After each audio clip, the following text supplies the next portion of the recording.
نظر نہیں آتی وہ اولیاء اللہ کو نظر آتی، اور اولیاء اللہ اس کو دیکھ کر کہتے ہیں قلندر ہرچ گویت دیدہ گویت۔ قلندر جو کچھ بھی کہتے ہیں وہ اپنی آنکھوں سے دیکھ کر کہتے ہیں۔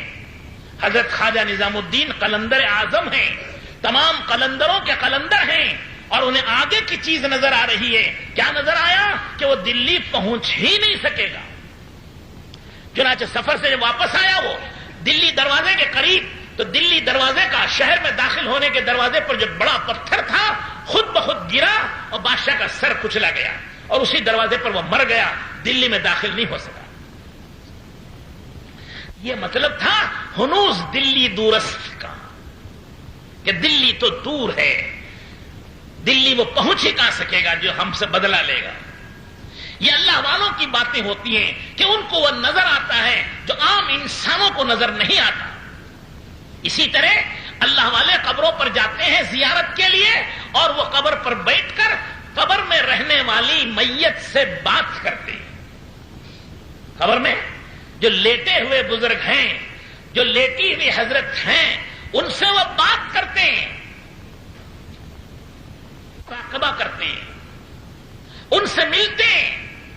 حضرت خواجہ قطب الدین کاکی رحمت اللہ علیہ یہ اپنے پیر و مرشد حضرت خواجہ معین الدین چشتی رحمت اللہ علیہ کی مزار پر جاتے تھے۔ دلی سے اجمیر جانا، وہ زمانے میں سواریاں تو تیز نہیں تھیں، معمولی اونٹوں پر اور خچروں پر اور پیدل جایا کرتے تھے، تو ہر مہینہ جاتے تھے اپنے پیر و مرشد کی قبر کی زیارت کے لیے۔ ایک مرتبہ جاتے ہوئے دل میں خیال آیا کہ ہم تو بار بار جاتے ہیں، پتہ نہیں پیر و مرشد کو خبر ہوتی بھی ہے کہ نہیں ہوتی۔ جب گئے سامنے فاتحہ پڑھنے تو قبر سے آواز آئی، مرا زندہ پندار چوخیشتن من آیم بجانگر تو آئی بطن۔ قبر سے آواز آئی، خواجہ معین الدین چشتی رحمت اللہ علیہ نے کہا، ارے قطب الدین، مجھے اسی طرح زندہ سمجھو جیسے زندگی میں زندہ تھا۔ جب تم اپنے جسم سے آتے ہو میرے پاس، میری روح تم سے مانقہ کرتی، میں اپنی جان کے ساتھ تم سے ملنے آتا ہوں۔ تم یہ سمجھتے ہو کہ میں مر چکا ہوں؟ نہیں، میں زندہ ایسا ہی ہوں جیسے زندگی میں تم مجھے زندہ دیکھتے تھے۔ تم اپنی جسم سے میری زیارت کے لیے آتے ہو، میں اپنی روح کے ساتھ تمہاری زیارت کو آتا ہوں۔ کیا نا کہ بزرگوں اور دوستوں، ہم ان چیزوں سے ناواقف ہیں۔ یہ ایسا ہی ہے جیسے ایل کے جی کے بچے کو میڈیکل سائنس کی کتاب دے دی جائے، کیونکہ ہم اس سے بہت دور ہیں، ہم ابھی ظاہر بھی نہیں ہیں، ہم نے ابھی نماز نہیں پڑھی تو معراج کا لطف کہاں اٹھائیں گے؟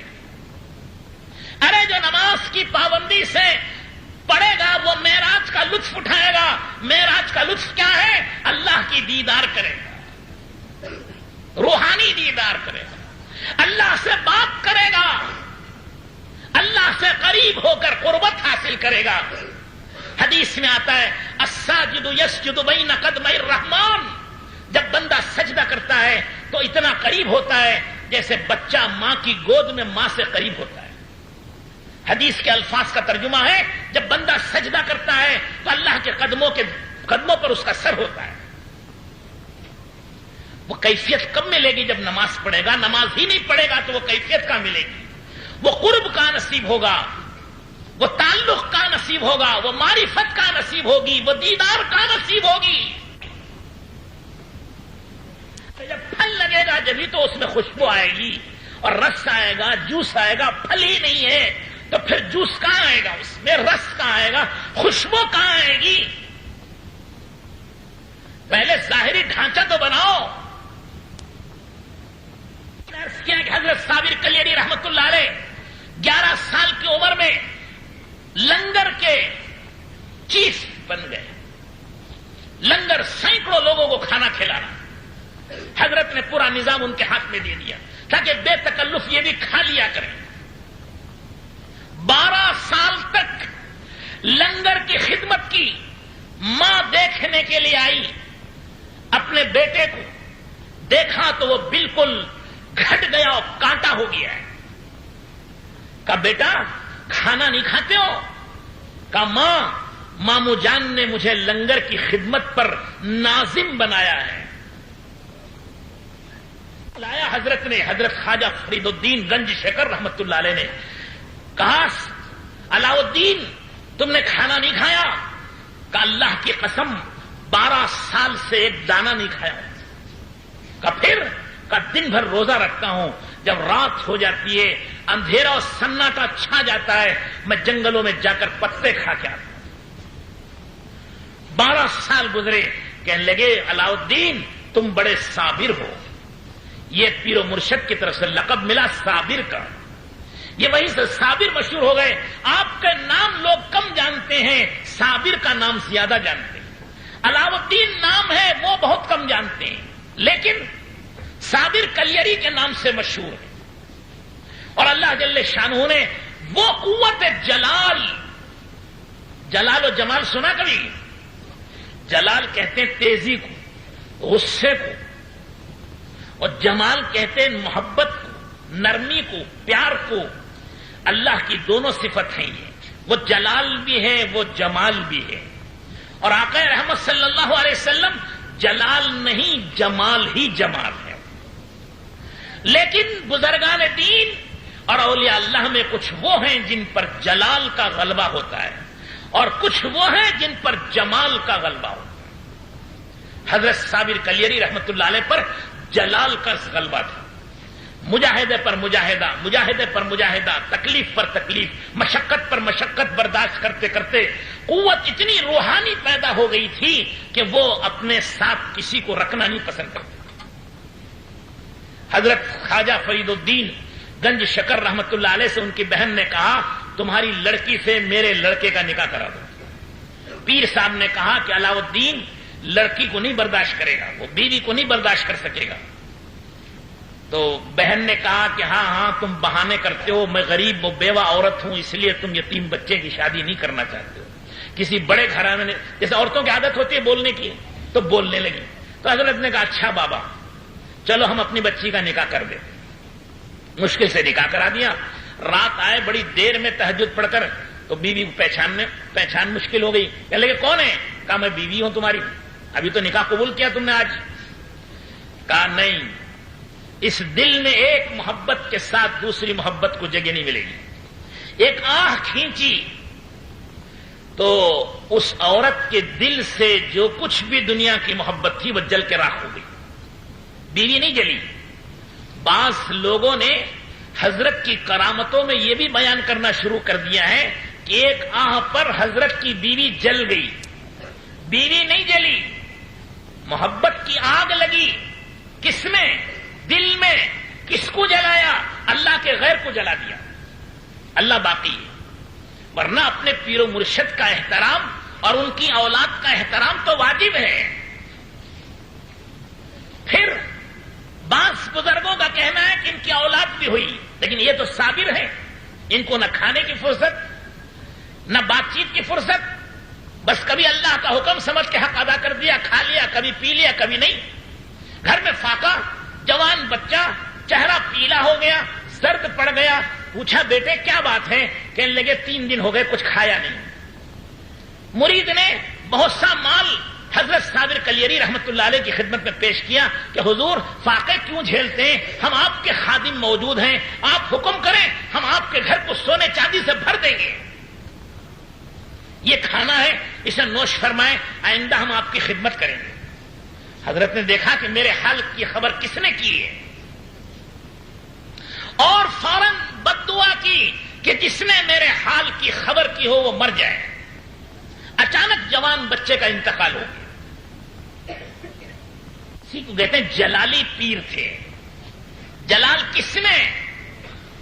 اللہ کے حکم میں، اللہ کے رسول کی سنت میں.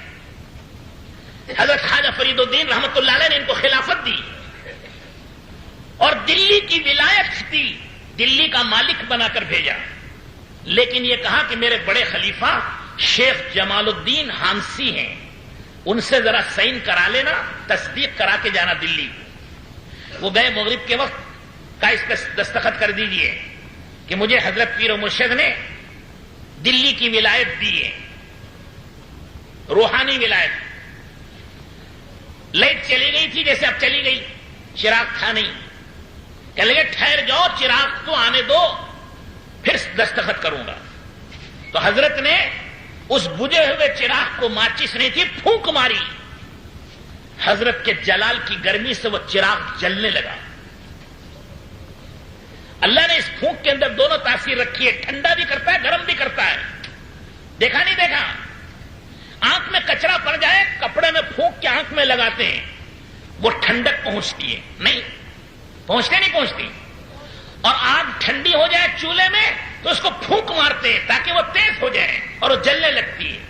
پھونک ایک ہی ہے، کبھی وہ ٹھنڈا کرتی ہے، کبھی وہ گرم کرتی ہے، کبھی اس میں صفت جمال پیدا ہوتا ہے، کبھی اس میں صفت جلال پیدا ہوتا ہے. سمجھ رہے بھائی؟ رہا ہوں جنون میں کیا کیا، کچھ تو سمجھے خدا کرے کوئی. جو پھونک ماری تو بجھا ہوا چراغ جلنے لگا. جمال الدین نے کہا کہ دلی تو بادشاہوں کی بستی ہے، عیش و آرام کی جگہ ہے، لوگ مسلمان معصیت و گناہ بھی کرتے ہیں. تم جیسا پیر وہاں جائے گا جلالی تو دلی کو جلا کے راکھ کر دے گا. تو میں نہیں دستخط کروں گا تمہارے ہاتھ پر. اور وہ جو ولایت نامہ تھا پھاڑ دیا. تو حضرت نے کہا تم نے میرا ولایت نامہ پھاڑا، میں نے تمہاری قطبیت چھین لی اور پھاڑ ڈالی. تو ان کی اولاد میں پھر اولیاء اللہ نہیں ہوئے. پھر واپس گئے اپنے پیر و مرشد کے پاس.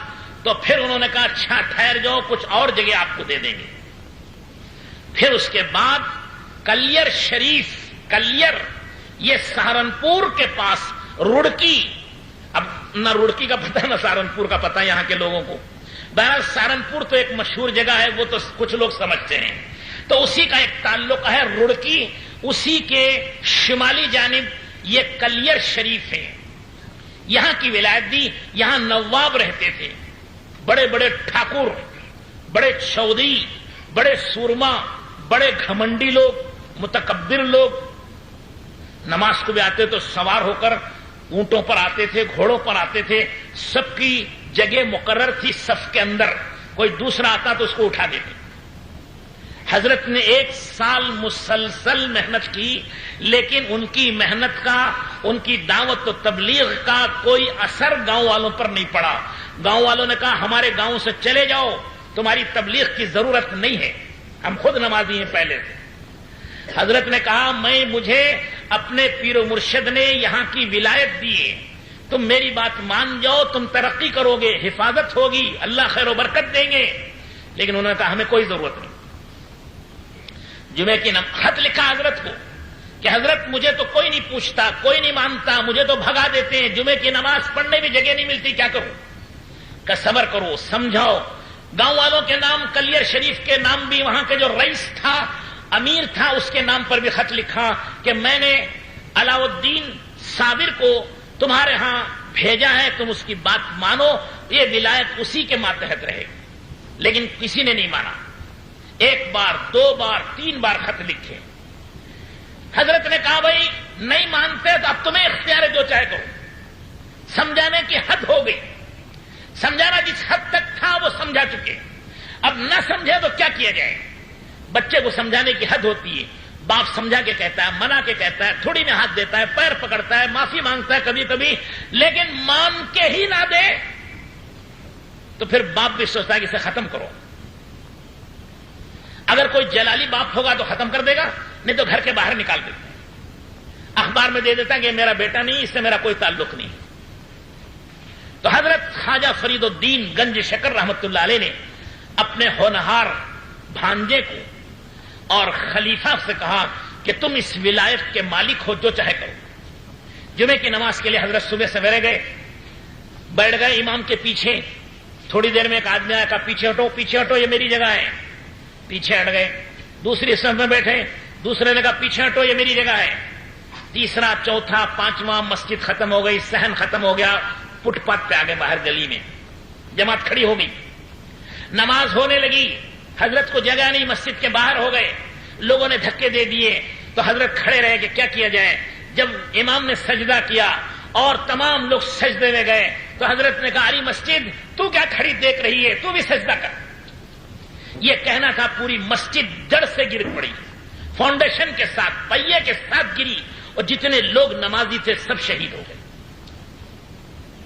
اور یہ حال ہو گیا کہ وہ ہر تیسرے دن ایک جھٹکا اور زلزلہ سا آتا تھا، جو بچ گئے وہ زلزلے کی وجہ سے خالی کر دیا۔ کلیر کی آبادی خالی ہو گئی، نمازی تو نماز میں مر گئے، اور جو بچ گئے وہ بے نمازی تھا وہ زلزلے سے بھاگے، اور جو زلزلے میں بھی جب کبھی کبھی آگ نکلتی تھی، آگ کے شعلے نکلتے تھے، بجلی چمکتی تھی، گھبرا کے لوگوں نے خالی کر دیا۔ حضرت نے اپنے مریدین سے بھی کہا کہ چلے جاؤ، تم بھی چلے جاؤ۔ جلال کی کوئی کیفیت ہوتی ہے جس میں سوائے خدا کے کوئی کسی کو نہیں پہچانتا۔ یہ کلاس بہت بڑی کلاس ہے۔ نبی کریم صلی اللہ علیہ وسلم گھر تشریف لائے، سن رہے ہیں کہ سو رہے ہیں بھائی پیچھے والے بھی سن رہے ہیں یا سو رہے ہیں؟ میری باتوں میں کوئی گستاخی ہو تو معاف کر دینا، میں اس لیے جگا رہا ہوں تو جاگ کے سنیں تو بھی سمجھنا مشکل ہے یہ باتیں، سو کر تو پھر کیا سمجھیں گے۔ حضور اکرم صلی اللہ علیہ وسلم گھر تشریف لائے، اسی جلالی کیفیت میں تھے۔ حضرت عائشہ تھی، حضور نے پوچھا کون ہے؟ من انتی، ارے تو کون ہے؟ حضور نے فرمایا، حضرت عائشہ نے کہا عائشہ، من عائشہ، عائشہ کون ہوتی ہے؟ حضور کی بیوی ہیں یہ، لیکن حضور نے کہا من عائشہ، یہ عائشہ کون ہوتی ہے؟ کہا بنت ابو بکر، ابو بکر کی بیٹی ہوں۔ کہا من ابو بکر، یہ ابو بکر کون ہے؟ کہا ابن ابو قحافہ، ابو قحافہ کا بیٹا ہے۔ کہا کون ہے ابو قحافہ؟ حضرت عائشہ کہتے ہیں کہ میں سمجھ گئی کہ آج آقا رحمت صلی اللہ علیہ وسلم کسی اور دنیا میں ہیں، میں گھر چھوڑ کے باہر چلی گئی۔ تھوڑی دیر کے بعد وہ حالت ختم ہوئی، پھر آپ اپنی پرانی حالت اور جمال میں آئے، جلال سے جمال کی طرف، تیزی سے ٹھنڈک کی طرف آئے، گرمی سے ٹھنڈک کی طرف آئے، تیزی سے نرمی کی طرف آئے۔ تو حضرت عائشہ حاضر خدمت ہوئی، عرض کیا کہ یا رسول اللہ ابھی آپ کے ساتھ یہ قصہ پیش آیا کہ لگے عائشہ میرے اور خدا کے درمیان میں ایک خاص وقت ہے، اس وقت میں کسی نبی کی اور کسی فرشتے کی بھی اس میں گنجائش نہیں۔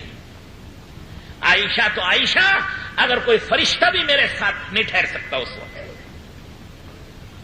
ایک وقت خصوصی ہوتا ہے جس میں صرف اللہ اور اس کا حبیب ہوتا ہے، جس میں صرف اولیاء اللہ اور ان کا رب ہوتا ہے، ہر کسی کو نصیب نہیں ہوتی ہے۔ اب حضرت صابر کلیری رحمت اللہ علیہ نے کہا سب چلے جاؤ، پہاڑ کے ٹیلے پر چلے گئے، 12 سال تک مسلسل اللہ کی دیدار کا مراقبہ کیا، نماز پڑھ لی، بیٹھ گئے، ایک گولر کے درخت کے ساتھ گولر کھانا اور عبادت کرنا کچھ نہیں، سوکھ کر کانٹا ہو گئے۔ حضرت خواجہ فرید الدین گنج شکر رحمت اللہ علیہ کو مراقبے سے معلوم ہوا کہ میرے مرید کا یہ حال ہو گیا۔ کہا علاؤ الدین کو کون بٹھائے گا، کون ہوش میں لائے گا؟ یہ مستغرق ہے، یہ محو ہو چکا ہے، یہ سکر کی حالت میں ہے، یہ گم ہو چکا ہے اپنے سے، کسی کی ہمت نہیں۔ سب جانتے ہیں علاؤ الدین صابر کے پاس جانا کوئی آسان نہیں ہے، ایک نگاہ پڑے گی جل جائے گا، صابر کی نگاہ پڑے گی جل جائے گا۔ حضرت پیر صاحب نے پوچھا کون جائے گا؟ میرے صابر کو بٹھائے، میرے صابر کو ہوش میں لائے، میرے صابر کو کچھ کھلائے پلائے۔ کوئی نہیں ہمت کرتا ہے۔ ایک شمس الدین ترکستان سے آئے ہوئے ہیں، انہوں نے کہا کہ میں بٹھاؤں گا، میں کھلاؤں گا، میں پلاؤں گا، میں سلاؤں گا۔ کہا جاؤ، لیکن کہا دیکھنا سامنے سے مت جانا، پیچھے سے جانا، سامنے جاؤ گے تو خطرہ ہے۔ پیچھے گئے، بات کیسے کریں؟ بات کون کر سکتا ہے؟ وہاں تو کسی کی گنجائش نہیں ہے۔ حضرت شمس الدین یہ بہت بڑے قاری تھے، خوش الہانی اور ایسی پیار و محبت سے قرآن پڑھتے تھے کہ اڑتے پرندے بھی ٹھہر جائیں، بہتا پانی بھی رک جائے، بڑی پیاری آواز، رسیلی آواز، بڑی میٹھی آواز، بڑی تجوید و مخارج سے صحیح پڑھنے والے تھے۔ دور سے ہی حضرت کا جلال 12 میل تک سے محسوس ہوتا تھا۔ بعض مورخین نے لکھا کہ 12 میل تک کے تمام درخت جل گئے تھے۔ تو مشکل سے حضرت شمس الدین قریب میں گئے اور قرآن اچھی خوش الہانی سے اور بڑی اچھی سریلی اور رسیلی اور میٹھی آواز سے پڑھنا شروع کیا۔ اب بزرگان دین تو قرآن کے عاشق ہوتے ہیں، یہ تو ان کے رب کا کلام ہے، اور قرآن کو کلام اللہ کہتے ہیں، اللہ سے بات کرنا۔ کون اللہ سے بات نہیں کرنا چاہتا؟ جب یہ قرآن پڑھنے لگے پیچھے سے تو حضرت صابر کلیری ہوش میں آئے، کہنے لگے میرا رب کا کلام اور اتنی میٹھی آواز اور اچھی آواز سے پڑھ رہا ہے۔ کہنے لگے کون ہے؟ پیچھے سے کیوں پڑھتے ہو؟ سامنے سے آ کے پڑھو۔ قرآن پیچھے سے پڑھنا بے ادبی ہے، قرآن کو پیٹھ دکھانا بے ادبی ہے۔ اب اجازت ہو گئی، اجازت کے ساتھ حضرت کا جلال جمال میں بدلا۔ اب جو آگے آ کے قرآن پڑھا تو حضرت شوق سے مزے سے قرآن سننے لگے اور جھومنے لگے۔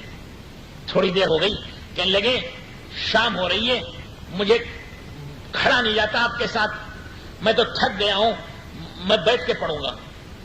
کہنے لگا ہاں بیٹھ جاؤ۔